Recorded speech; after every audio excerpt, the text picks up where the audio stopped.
Okay, folks, let's talk about politics for a second.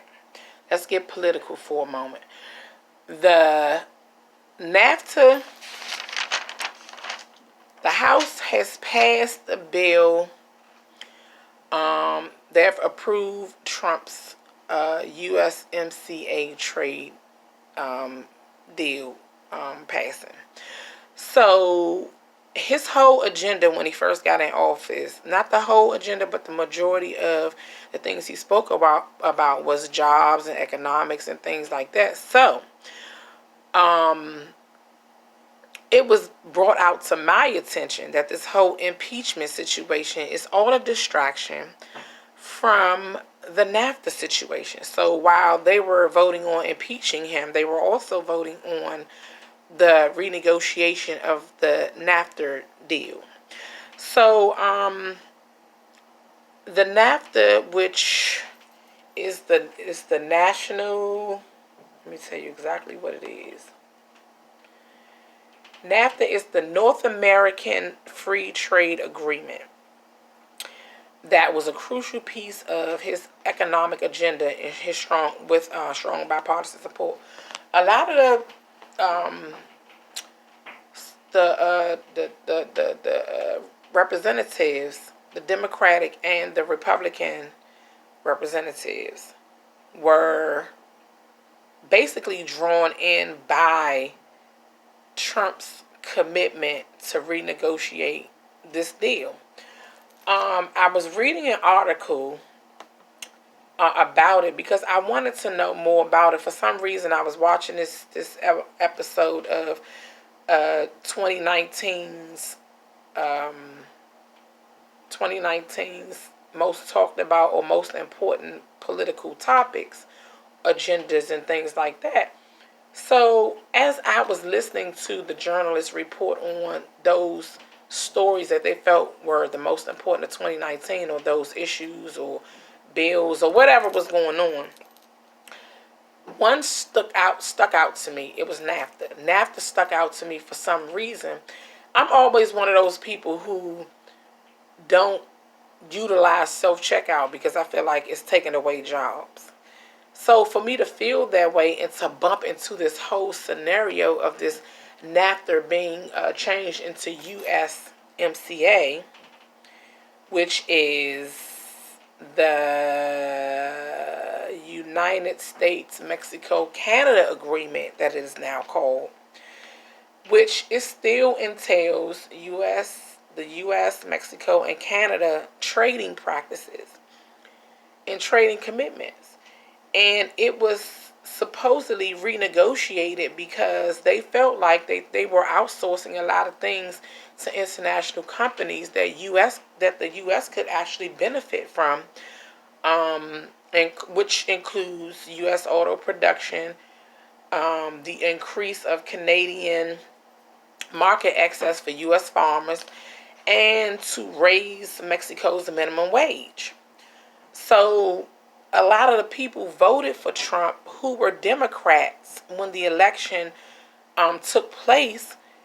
They voted for him because Trump promised to renegotiate NAFTA, and they would usually support a Democratic presidential candidate, but they voted for Trump because of this whole NAFTA situation that was put in place, I believe, in 1993.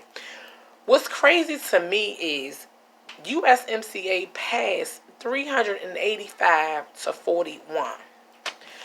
I'm confused because a lot of what I was looking into, it said that it was 248 seats in the House of Representatives, 54 in Senate. You have 53 Republicans, 45 Democrats, and 2 independents. Each state has 50. I mean, each of the 50 states has 2 senators.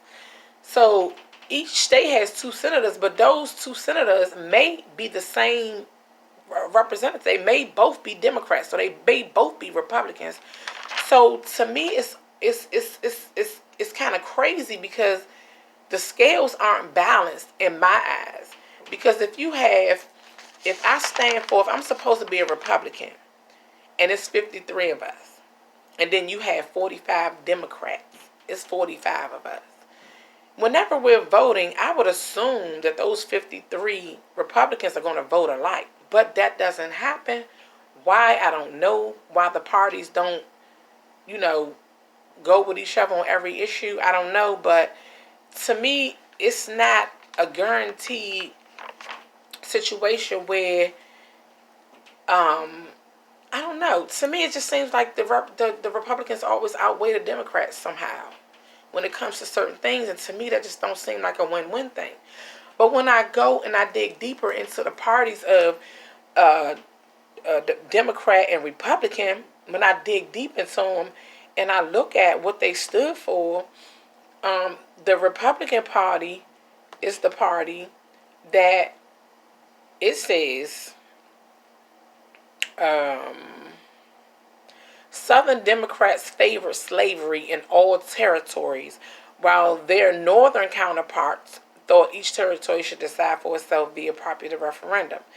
To me, it seemed like Democrats were the ones who we would not want to be a part of as African Americans, but then it also says that Democrats are for African Americans and women, whereas Republicans are supposedly concerned about it's so crazy. I know I feel like I'm all over the place, but it's so much information, and trust and believe you me, I've never barked upon this before. And for some reason, politics is interesting me, and for some reason I want to know exactly how all of this stuff came about. How is all of this going about? And at the same time, we all should have the same agenda. We all should be concerned about jobs in America because we live in America. The NAFTA agreement was supposed to be, in which they said on this article I was reading, they said that basically the impeachment was a distraction from this whole negotiating going on with NAFTA, which leads me to believe that maybe it was something that wasn't meant to go down, or they was trying to be slick about it some type of way or some type of form. I don't know. But in my heart, in my mind, I feel like Nancy said it, that him doing that was a good thing for us. And she's a Democrat. So if you are a Democrat, if you support the Democratic Party, then this is supposed to be a good thing for you.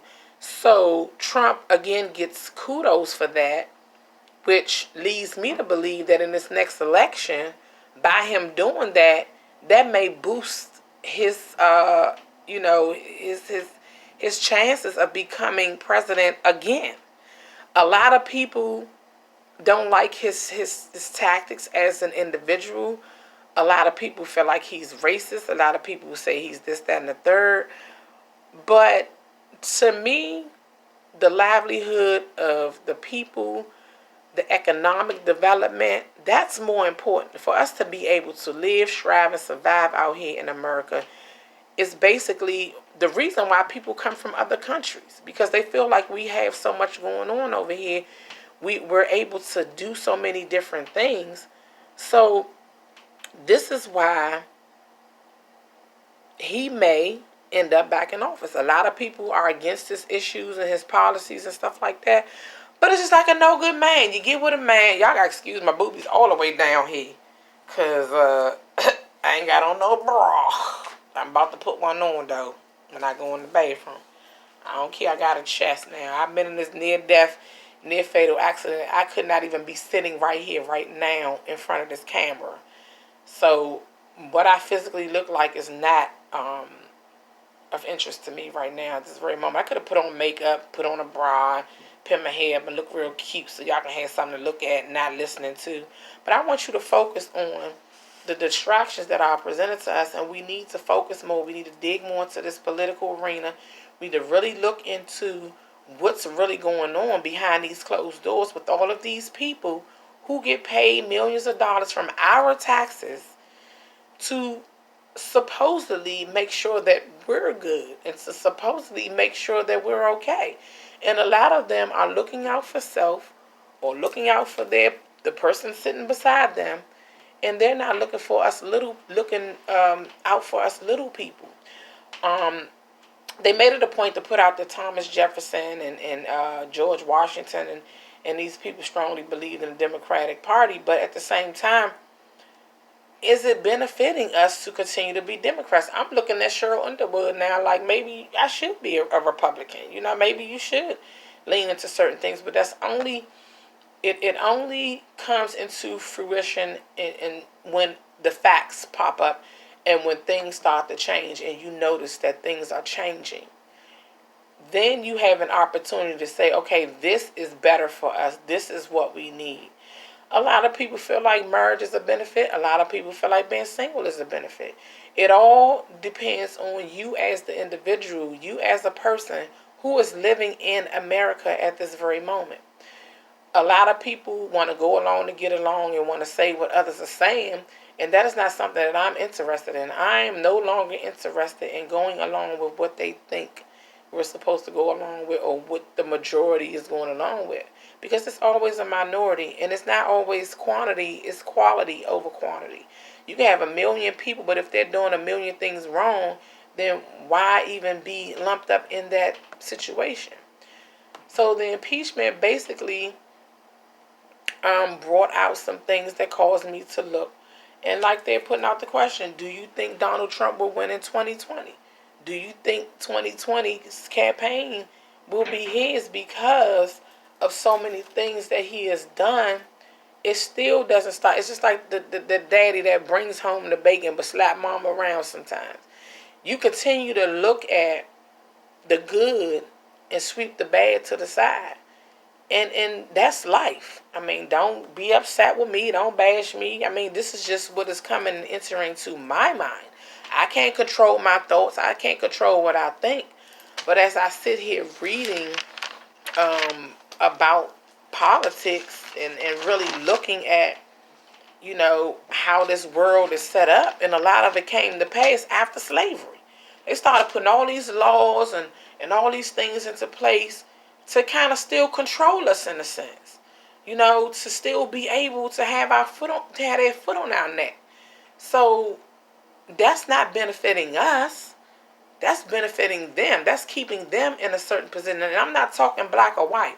I'm just talking those people who look to oppress, depress, and take away from people, and instead of empowering people and lifting them up and encouraging them. Here, I got $20. Here, take 10.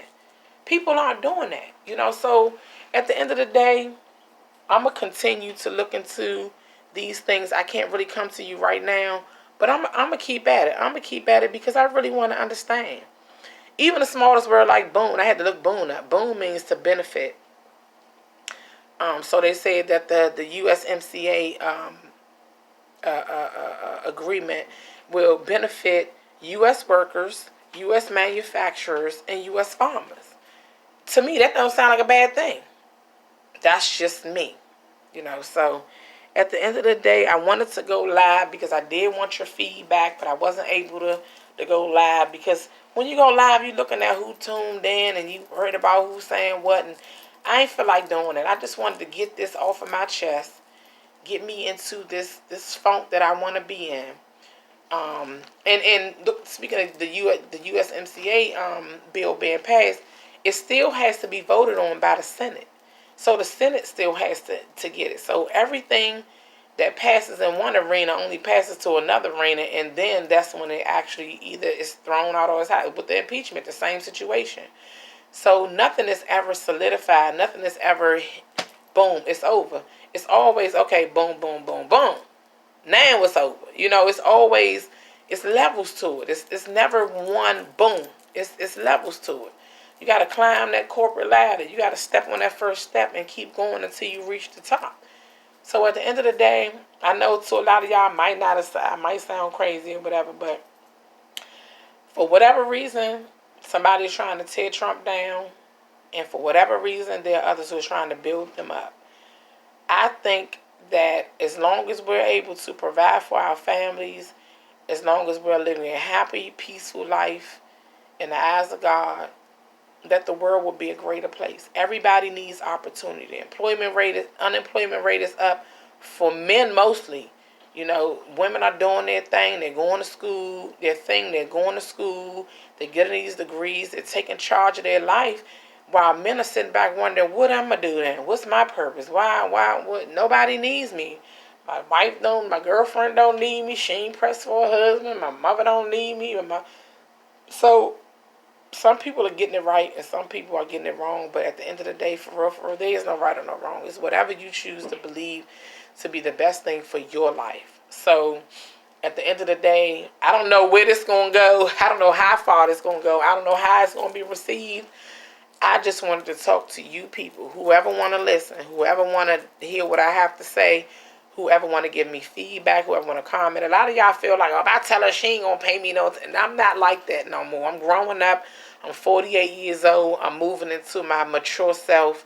And I'll accept certain things. I'll rock with you. But some things, nah, boo-boo. You can't tell me that. So I've been Gigi Wong. Stick around. I got adventures coming up. I got my TLC. Go to totallifechanges.com/Gigi got the T. GGDA. Gigi got GOT DATEA. If y'all can get that. But I'm about to go take a shower, put on a brassiere, raise these things up to here. I love each and every one of y'all. Peace.